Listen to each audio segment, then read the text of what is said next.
Lil Ġesu id-deżert offrilu tip ta' intimità ta' discerniment illi ġabet magħha wkoll esperjenza tat-tiġrib, tat-tentazzjonijiet. Illum Ġesu ifittex tip ieħor ta' intimità marbut mal-muntanja, illi kif nafu fl-Iskrittura, il-muntanja hija l-post fejn inti tinqata' wkoll mis-soċjetà u Alla jirrivela ruħu lilna, teofanija. Għadda minna Mosè, għadda minna ċertu mod Elija.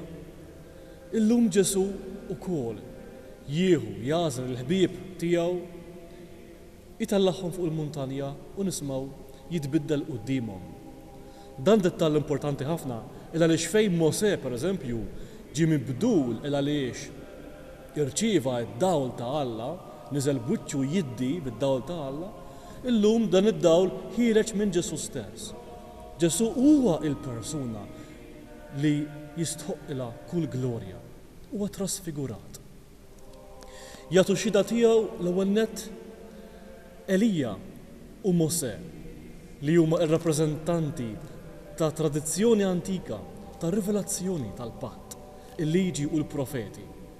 Fuq kollox huwa Alla l-Missier innifsu illi jgħid lil kull min hemm preżenti danu ibn l-Aziz, isimgħu lili. Importanti li Ġesu ma jitrasfigurax ruħu quddiem kulħadd, jitrasfigura ruħu quddiem dawn il-magħżulin. Għalhekk l-aspett ta' intimità huwa importanti. Hemm bżonn li aħna nidħlu f'dan iż-żmien tar-Randan, f'esperjenza ta' intimità, fit-talb, fl-adorazzjoni, fis-skiet tagħna. Nħallu l-mulej iwarrabna ftit mill-istorbju u mill-aljenazzjoni biex jurina hu verament minnu. Ma ninsewx illi fil-qalba tal-Vanġeli hemm din il-kwistjoni Ġesu minnu. Iktar milli t-tagħlim tiegħu, id-dottrina li kellu, il-filosofija li kellu, Ġesu ma jinteressax x'naħsbu dwar l-ispiritwalità tiegħu, dwar l-idejat tiegħu, imma dwar hu minnu. Hekk isaqsihom lill-Apostli, intom min tgħidu li jien. Illum ħadd ħlief il-Missier ma jagħti xhieda ta' l-identità ta' Ġesu. Dan huwa Ibn l-Aziz. Meta x-xena trasfiguranti tintemm, l-Apostli jindunaw illi ma hemm ħadd ħlief Ġesu magħhom fuq il-muntanja. Qisu biex jgħidulhom ma tistgħux taħsbu fija biss fil-mumenti eżaltanti tal-glorja, ma hemm bżonn taraw ukoll ir-realtà ta' Alla li sar bniedem. U hawnhekk immissu l-qalb tal-bxara tajba, l-qalb tal-Vanġelu, u għalhekk insibuh dan il-Vanġelu fi żmien qaddis u awster u intens tar-Randan. Għaliex lanqas għal-mument wieħed biss ma nistgħu nifirdu lil Kristu bniedem minn Kristu Alla. Kif ma nistgħux nifirdu is-salib mill-glorja.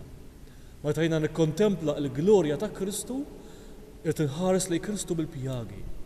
Meta jiena nħares lejn Kristu qed ibati fuq is-salib, qed nara fih l-ubbidyenzja tal-għaġeb illi dan liben kellu lejn il-Missier, liben waħdini, liben uniku tal-Missier, illi hu biss fl-univers jista' jesprimi ubbidjenza totalizzanti bħal tiegħu.